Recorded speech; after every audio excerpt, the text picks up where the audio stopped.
On this morning's Ag Issues program, as always, a pleasure to bring on to the program Roger McEowen, Professor of Agricultural Law and Taxation at the Washburn University School of Law, as he joins us on the program this morning. Roger, good morning. How are you? Good morning, Greg. Just fine.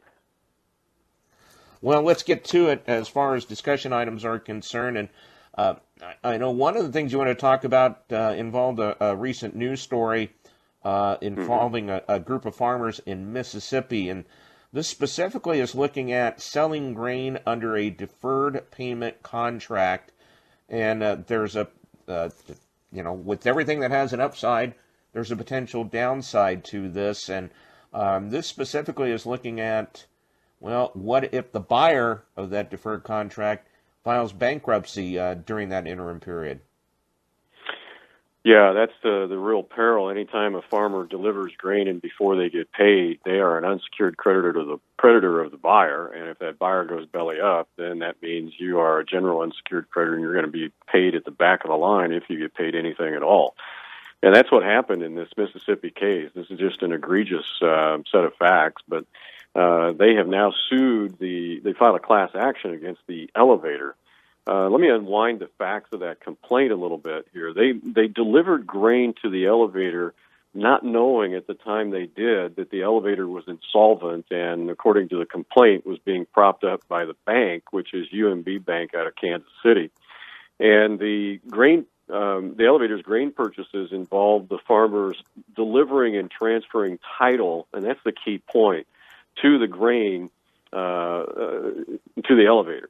And so it was a title transfer. This is not like open storage. And so when you place grain in on a deferred payment basis or a delayed pricing basis, you give title to your grain to the grain buyer.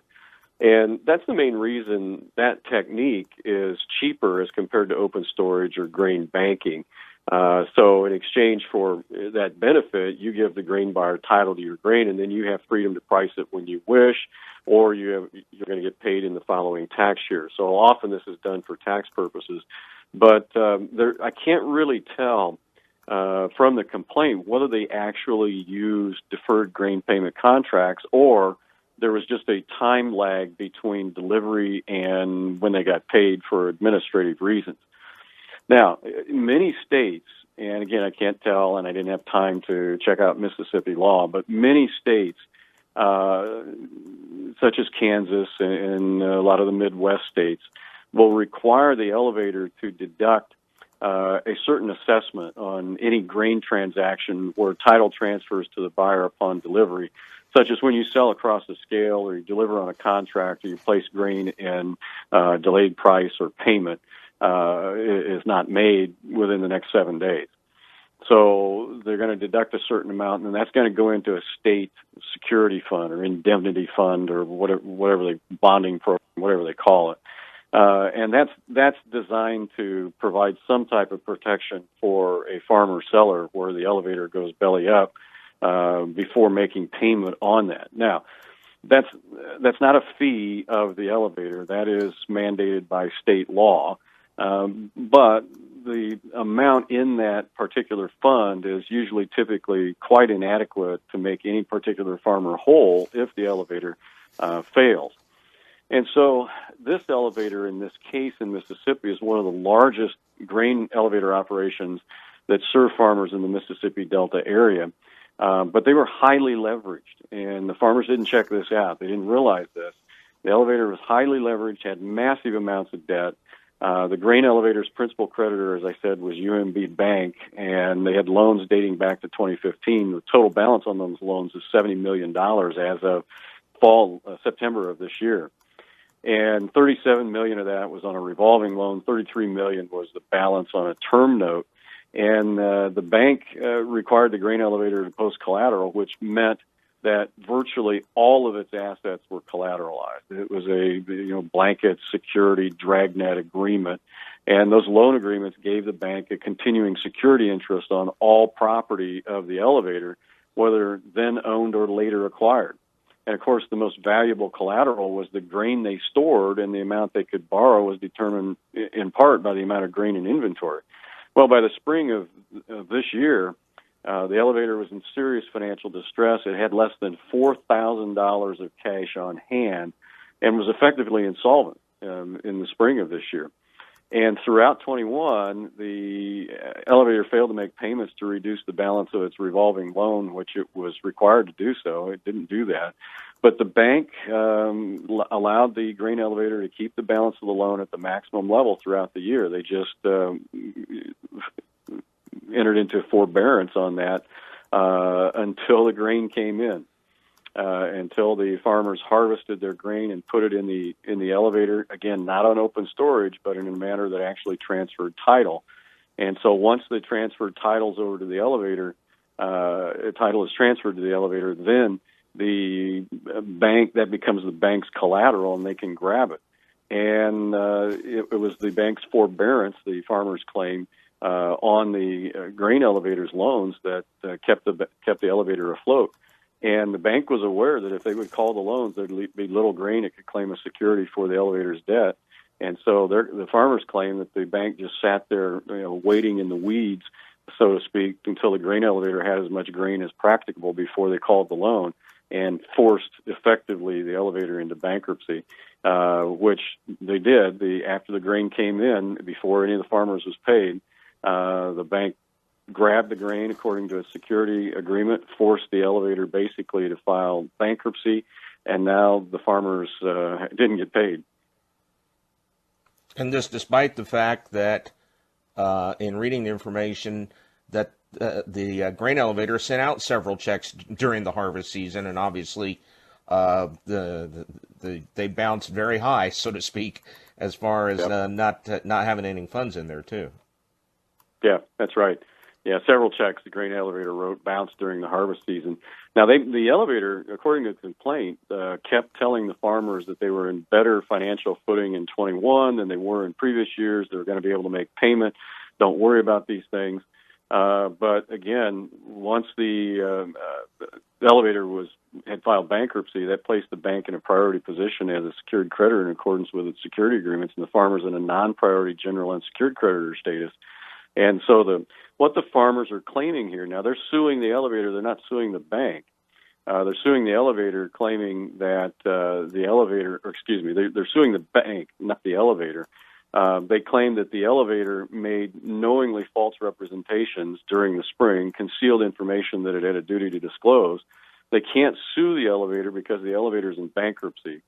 So there's an automatic stay that goes up, and you can't file actions against the bankrupt debtor in this instance. But they're claiming that the bank deliberately propped up the elevator until the crops were delivered during harvest season, and that the bank was the beneficiary of a fraud perpetrated by the elevator, and that it had been unjustly enriched at the farmer's expense. So, really, really tough situation.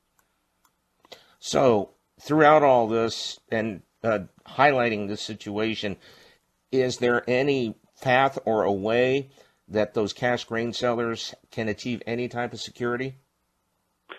Well, the first thing you need to do in these situations is try to get a certified audit or a copy of a certified audit of any buyer to which you're going to sell grain, and there's going to be a time lag between delivery and when you get paid. Now, an audit, it's not going to give you a complete financial picture. An audit's kind of like a tick on the back of a sheep. That organism may look pretty healthy, but it could be infested with ticks, and the ticks are drawing blood out of the organisms. And later on, at some point in time, that organism's going to die. But at the time the audit was taken, at the time you took that snapshot, the organism might still look healthy, and you're not seeing the ticks, so to speak. But it is something. If you get an audit, you can get a snapshot in time as to what the financials of that elevator would be at the time the audit was completed. A couple other ways to achieve security might be a letter of credit and also an escrow account. So letters of credit and escrow accounts, there's a right way and a wrong way to do them. There are some cases out there on them. They're older cases. They tend to involve cotton. Some of them come out of the Fifth Circuit, which would be Texas. They're Texas cases. But if you structure those correctly, then what happens is that those funds, the elevator would pay into an account or on a letter of credit, and those funds would be held separate until payment is made to the separate and apart from the funds inside the elevator until payment is made to the farmers. And so if the elevator were to file bankruptcy, those would be outside of the bankruptcy and the farmers could still get paid. So there's a way to do that. Frankly, not many farmers have done that in the past. And again, as I said, where I see that done historically has been with respect to cotton, and it seems to have worked fairly well in several prominent cases concerning cotton sales. Bottom line in all this, do you have a deferred payment contract? Planning is ultra important to not come up into this type of situation. Oh, absolutely. Yeah. That is you don't want to get into a situation like these Mississippi farmers got in. So carefully examine what your alternatives are. Talk to your attorneys before you get into these types of deals. Make sure you understand your unsecured creditor status. Because now, I mean, we're talking multi-millions of dollars worth of sale of grain. They're tied up in court on this. It's just an absolute mess, and you don't want to go there. Roger McEowen, professor of agricultural law and taxation at the Washburn University School of Law, is joining us. And Roger, you've been at this for quite some time, and you probably is it safe to say how often legal issues are presenting themselves for farmers and ranchers, and probably the types of cases as well? Oh, it has never slowed down in the 30 years I've been dealing with this stuff. And there's never a shortage of things for me to write about or talk about, that's for sure. And let's talk about some of those. And one of the cases concerns farmers, marijuana, and a firearm conviction that was upheld. Yeah, this guy had all kinds of problems. There was a complaint that was filed against him that he was growing cannabis on his property, and so the state police came in and investigated and found a large crop of cannabis plants. Of course, he had a bunch of growing equipment and hundreds of pounds of processed cannabis that had levels of THC that met the standard for a controlled substance. So this is the problem you get into, and even Justice Thomas on the U.S. Supreme Court has said, look, this differential treatment between state law and federal law. Of course, now we have hemp that's legalized by virtue of a Farm Bill provision a few years ago. Marijuana is still a substance or a controlled substance, but cannabis / hemp is okay, but you got to watch the THC levels. And this guy had a past criminal history, and unauthorized firearms were also held in his possession. And he had been denied an application for a hemp license the previous year due to his criminal history involving marijuana and drug paraphernalia. Well, the police come out and interview him, and he emphasized that the marijuana on the property was for his personal use, not for sale, although he then admits to the cop that, yeah, I give the stuff away to anybody that wants it. He claimed the firearms were for protecting his farm from nuisance animals and self-protection. And also, when the police officer came out to interview him, he offered marijuana to the police officer to smoke with him while he was conducting the interview. So this guy's got a whole bunch of issues. He gets arrested. He's charged with possession of a firearm by a user of a controlled substance, ultimately sentenced to 46 months in prison, and that was upheld on appeal. The court said there's just overwhelming evidence that he used marijuana with regularity and at the same time as his possession of firearms. You can't put those two together. It's kind of like water and oil. They don't mix, and these don't mix either. And if you're a classic rock artist, you remember the song by Brewer and Shipley, if you don't, look it up, so to speak. So, all right, let's go to the next case. And this is concerning the rerouting of irrigation ditches. Yeah, sometimes in agriculture we get into issues as to whether what the government has done that affects our property constitutes a taking that requires compensation under the Fifth Amendment. And that's what this was all about. This was a church camp, basically, and this went to the U.S. Court of Federal Claims. I believe this was out in California, although don't hold me to that. I can't remember. I don't have a case in front of me. But what happened was the U.S. Fish and Wildlife Service, their camp was on a refuge. And that refuge was home to a lot of native plants and animals and a lot of species that the U.S. Fish and Wildlife Service was protecting starting back in 1995. Well, their protection plan included filling in irrigation ditches to return spring waters back to the historic paths. Well, when they did that, it flooded the campground and it washed away a bunch of buildings in a series of floods caused by heavy rainfall. And the ministry alleged that the construction of the spring water restoration channel caused the destructive flooding, was a physical taking of their property, and caused them to incur over $200,000 in repairs.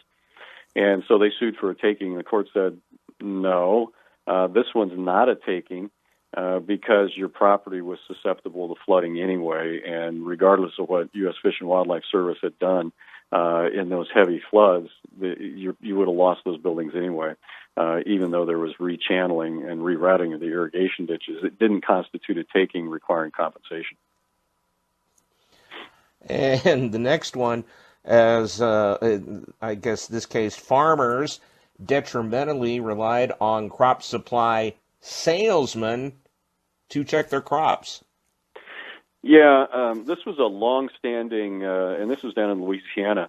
This was a long-standing relationship that some farmers had. It was a father and a son had with a crop supply company, and they had a friend that worked for the crop supply company. And over a period of about 20 years, that friend, where they bought their inputs from, their chemicals and so forth, that friend would come out and monitor their crops and as a part of the service that was provided. Well, they got into a financial squabble with the input supply firm, with the crop supply firm, and so the friend's boss said, stop checking their crops. We've got this problem financially. They're not paying their bills, so stop checking their crops. So he did, but nobody told the farmers that the crops weren't being checked, and they assumed that was happening. Well, they get overrun by stink bugs. The stink bugs just destroy the crops.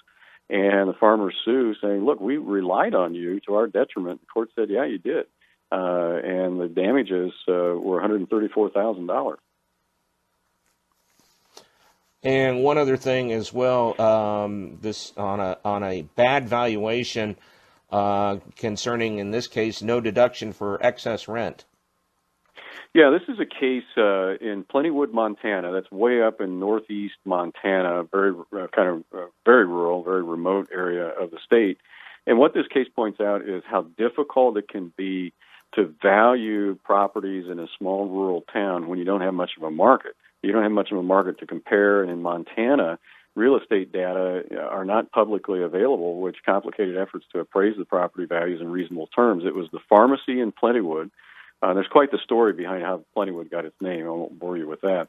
But this was the pharmacy that was paying rent for the pharmacy, for the building, and they wanted to be able to deduct that as a business expense. Well, you can only deduct the reasonable amount of rent, and so it was a valuation issue.